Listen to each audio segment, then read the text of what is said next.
नमस्कार. बाग बगीचा मराठी यूट्यूब चॅनलमध्ये सर्वांचे खूप खूप स्वागत.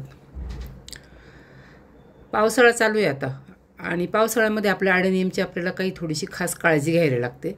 तर आजच्या व्हिडिओमध्ये आपण बघू की अडेनियमची काय काळजी घ्यायची आहे. त्यासाठी कुठेही स्किप न करता व्हिडिओ शेवटपर्यंत नक्की बघा, म्हणजे तुमच्या सगळं लक्षात येईल. पावसाळ्यामध्ये काय होतं, सारखा पाऊस चालू असतो, पानांवर पाणी साठलेलं राहतं त्याच्यामुळं, आणि शेंड्याकडच्या बाजू जिथे फुलं आलेले असतात ना तिथे पण पाणी साठतं कळ्यांच्यामध्ये वगैरे. आणि मग त्याच्यामुळे बऱ्याचदा आपल्याला काय होतं, आपल्या अडेनियम आहेत ना शेंड्याकडनं कुजायला सुरुवात होती. तुम्हाला आता माझ्या इथे आहे कुजलेलं झाड, मी तसं दाखवते तुम्हाला. तर कधी पण बागेत गेलं ना की त्याचं तुम्ही नीट निरीक्षण करत राहायचं. हे बघा, आता ह्या अशा कळ्या सगळ्या काही उमललेल्या आहेत आणि काही न उमललेल्या पण अशा खराब होतात. आणि मग ते तिथेच राहिलं ना त्याच्यामुळं काय होतं, फंगस लागायला सुरुवात होते आपल्या अडेनियमला. तर ते सगळं आपल्याला हे सगळं कचरा तो काढून टाकायचा आहे. बरेच जण विचारतात की आमच्या अडेनियमला कळ्या लागत आहेत, परंतु त्या पूर्ण उमलायच्या अगोदरच गळून पडतात. तर त्याचं पण कारण हेच आहे की शेंड्याकडच्या बाजूला फंगस लागायला सुरुवात झालेली असते. आता माझ्या पण झाडावर तुम्हाला दिसतील बघा, आता ही उमललेली कळी, पण ही त्याच्यावरची आहेत ना, आता ही बघा न उमललेल्या कळ्या आहे. तर आपल्याला काय करायचं आहे, ते सगळं जेवढं शक्य होईल ना तेवढं आपण ते हाताने काढून घ्यायचं आहे. कारण की ते तिथे साठून राहतं, त्याच्यावर परत पावसामुळं ते ओलं होतं आणि मग ती कुजण्याची प्रक्रिया चालू होती ना त्या भागामध्ये, आणि मग त्याच्यामुळं आपले अडेनियम खराब होतात. हे त्याचं मुख्य कारण आहे. त्याच्यासाठी असं हे सगळं आपल्याला हाताने साफ करत राहायचं. म्हणजे तुम्हाला जर वेगळी काळजी घ्यायची ना तर तुम्ही पहिलं हे सगळं काढत राहायचं आणि ते म्हणजे लांब फेकून द्यायचं. आता हे माझं झाड बघा, किती सुंदर कलर आहे अडेनियमचा, पण हेच झाड माझं खराब व्हायला सुरुवात झाली होती. पण असंच निरीक्षण करताना माझ्या लक्षात आलं आणि मग मी हे बघा, आता इथनं मी कट केलेलं आहे आणि हा शेंडा त्याचा कुजायला सुरुवात झाली होती बघा. तर आता त्याला जवळजवळ 10-15 दिवस झालेले आहेत. मी त्याचा शेंडा कट केला, त्याला फंगीसाईड पावडर लावली आणि ते 4-5 दिवस चांगलं सुकेपर्यंत मी जवळजवळ 7-8 दिवस माझं ते शेडमध्ये होतं. पाणी नाही पडू द्यायचं. एकदा अडेनियम ह्या दिवसात कट केलं ना का पाणी नाहीच पडलं पाहिजे त्याच्यावर. आणि आता चांगलं सुकलं आहे ते, मग मी त्याला परत उन्हामध्ये ठेवलेलं आहे. तर अशा प्रकारे आपल्याला हे सगळं काढून टाकायचं आहे. अशा प्रकारे फंगस लागू नये म्हणून त्याच्यासाठी काय उपाययोजना करायची हे आपलं पुढे व्हिडिओमध्ये येणारच आहे. त्याच्यानंतर आता आपण पुढच्या पॉईंटकडे वळू. तर आपल्या कुंड्यांमध्ये असं खूप गवत उतरतं बघा, ह्या पावसाच्यामुळं सारखी झिमझिम चालू असते किंवा पाऊस होतो.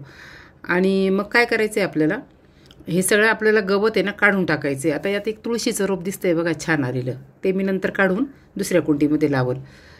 तर ह्या गवतामुळं पण आपल्या रोगराई वाढण्याची शक्यता असते. शिवाय हे आपल्या झाडाचं अन्न वायाला जातं ना दुसऱ्या गवतामध्ये, हे दुसऱ्या वनस्पती ज्या वाढतात. त्याच्यासाठी सगळ्या कुंड्यांमधलं आहे ना तुम्ही असं हे सगळं जी वीड असती ना, म्हणजे गवत, पालापाचोळा, ते सगळं काढून टाकायचं आहे. म्हणजे आपल्या झाडाचं अन्न आपल्या मुख्य झाडालाच मिळेल, आपण जे खतं वगैरे घातलेले असतात. खूप गवत उतरलेलं आहे बघा कुंड्यांमध्ये. त्याच्यानंतरचा पुढचा पॉईंट म्हणजे कॉडेक्स चेक करायचं आहे आपल्याला. हा जो फुगीर भाग आहे ना झाडाचा, याला कॉडेक्स म्हणतात, हे खोड.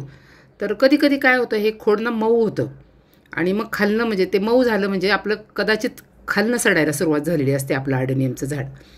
तर त्याच्यासाठी सतत असं कॉडेक्स त्याचं चेक करून बघायचं. हे बघा, आता ह्या झाडाला मला पलीकडनं माझं डायरेक्ट बोट गेलं. हे बघा आता किती याचं भरपूर कुजलेलं आहे हे झाड, पण ॲक्च्युली हे ना सुकलेलं पण आहे बरं का. पण तरी मी याला आता बाजूला काढते आणि याच्यावर काही काम करते, म्हणजे त्याचा खराब भाग काढून आणि त्याला मला पूर्ण फंगीसाईड लावून आणि सुकू द्यावं लागेल. आणि जास्त खराब असेल तर डायरेक्ट कुंडीतनं बाहेर काढावं लागेल, एवढं मध्ये खड्डा आहे बघा. पण हे झाड मी अजूनही वाचवू शकते. याला मी काय करेल, आता कुंडीतनं बाहेर काढल, स्वच्छ धुवून काढल आणि मग जो खराब भाग आहे ना तो सगळा कापायचा आणि मग 7-8-10 दिवस ते चांगलं सुकू द्यायचं आणि त्याच्यानंतर त्याला परत कुंडीमध्ये लावायचं.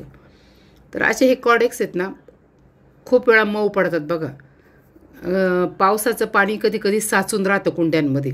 हे बघा, ते काय दिसलं मला, फुलपाखराचा कोश आहे, मला वाटतं 2-3 दिवसात त्यातनं फुलपाखरू बाहेर येईल आणि ते बुडून जाईल.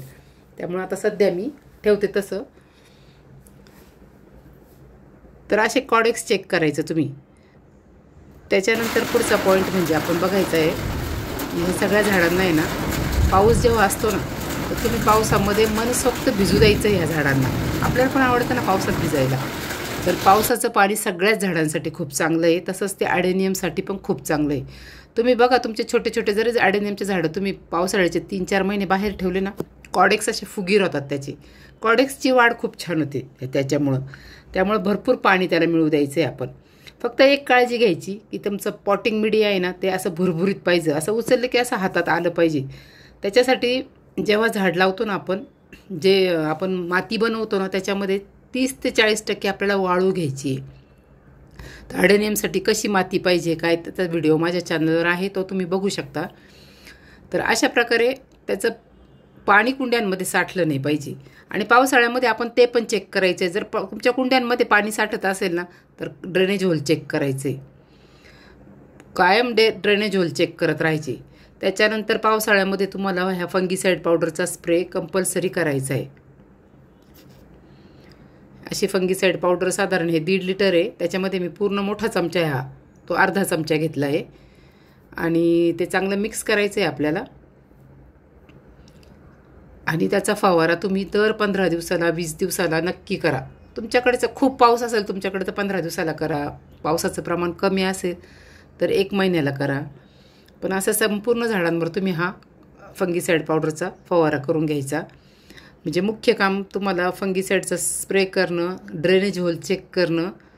कारण की पाणी साठलं की ॲडेनियम तुमची सडायला सुरुवात होती. त्याच्यासाठी हे कामं अगदी तुम्ही वेळेवर करायचे आहेत.